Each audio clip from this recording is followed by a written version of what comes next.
guide point. এখন আমি strength test of cement নিয়ে পয়েন্ট ওয়াইজ ডিসকাশন করছি, যেটা তোমরা অবজার্ভ করলে খুব ভালোভাবেই বুঝে যাবে।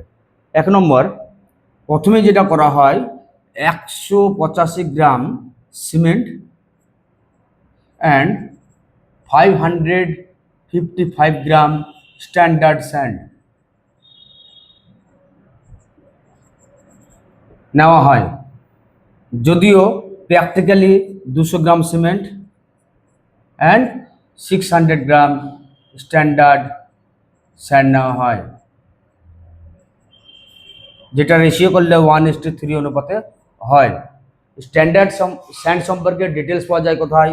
IS 650/1991-এ। First step complete. সেকেন্ড স্টেপে কি করা হয়? সেকেন্ড স্টেপে যেটা করা হয়, সিমেন্ট এবং স্যান্ডকে, সিমেন্ট প্লাস স্যান্ডকে মানে স্ট্যান্ডার্ড স্যান্ডকে খুব ভালোভাবে 1 মিনিটের জন্য ট্রাওয়েলের সাহায্যে ড্রাই মিক্স করে নেওয়া হবে। তারপর থার্ড স্টেপে কি করা হয়? থার্ড স্টেপে সিমেন্ট এবং স্যান্ডের ড্রাই মিক্সের মধ্যে ওয়াটার অ্যাড করতে হবে। ওয়াটারের কোয়ান্টিটি কীভাবে করব? ওয়াটারের কোয়ান্টিটি বের করার জন্য যে প্রসেস রয়েছে সেটা হলো P/4 + 3% of combined weight of cement plus standard sand. মানে কি পি মানে কি? এখানে পি মানে কনসিস্টেন্সি অফ সিমেন্ট। ওই সিমেন্টটা যে কনসিস্টেন্সি আছে বা কনসিস্টেন্সি বের হয়েছিল ল্যাবের মধ্যে, সেইটা হবে পি।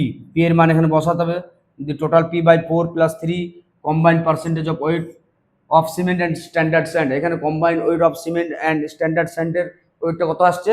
800 গ্রাম। তারপরে সেই জলটা মিক্স করার পর থ্রোলি মিক্স করতে হবে যাতে করে একটা ইউনিফর্ম কালার পাওয়া যায়। তবে এখানে একটা পয়েন্ট মনে রাখতে হবে, মিক্সিংয়ের টাইম কখনোই 3 মিনিটের কম হবে না এবং 5 মিনিটের বেশি হবে না। মিক্সিং কমপ্লিট হয়ে গেলে 4 নম্বর স্টেপে কী করা হয়? এখানে একটা কিউব মোল্ড থাকে যার সাইজ 70.60 mm, 70.60 mm। এই কিউব মোল্ডের মধ্যে যে মর্টারটা তৈরি হয়েছে, সিমেন্ট মর্টারটা, সেটাকে ফিল করতে হবে। ফিলিং কমপ্লিট হয়ে গেলে আপার সারফেসটাকে খুব ভালোভাবে লেভেল করে নিতে হবে। তবে এখানে একটা জিনিস মনে রাখতে হবে, কিউব মোল্ডের মধ্যে মর্টার ফিলিং করার আগে কিউব মোল্ডের ইনার সারফেসটা খুব ভালোভাবে অয়েল লাগিয়ে নিতে হবে। তারপর কি করতে হবে? তারপর 5 নম্বর স্টেপে গিয়ে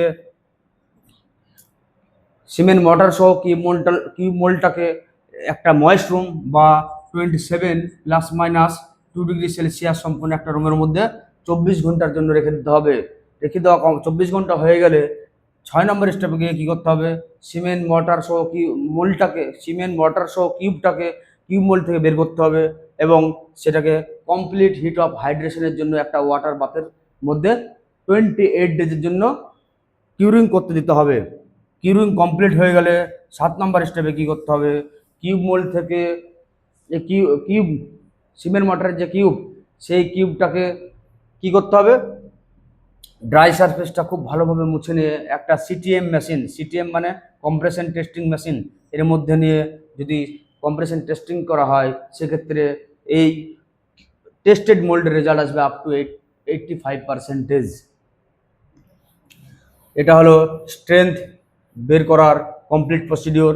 এবার আমি আসছি কিছু এমসিকিউ কোশ্চেন যেগুলো যে কোনো কম্পিটিটিভ এক্সামের ক্ষেত্রে অ্যারাইজ হতে পারে। 1 নম্বর, এখানে স্ট্রেংথ টেস্টের ক্ষেত্রে সিমেন্ট এবং স্ট্যান্ডার্ড স্যান্ডকে কী অনুপাতের কী রেশিওতে নেওয়া হয়? উত্তর হবে 1:3। এখানে যে স্যান্ডটা ইউজ করা হয় সেটা কি স্যান্ড? সেটা হলো স্ট্যান্ডার্ড স্যান্ড, যেটাকে বলা হয় এনোর স্যান্ড, যেটার টোটাল ডিটেলস পাওয়া যাবে IS 650/1991-এ।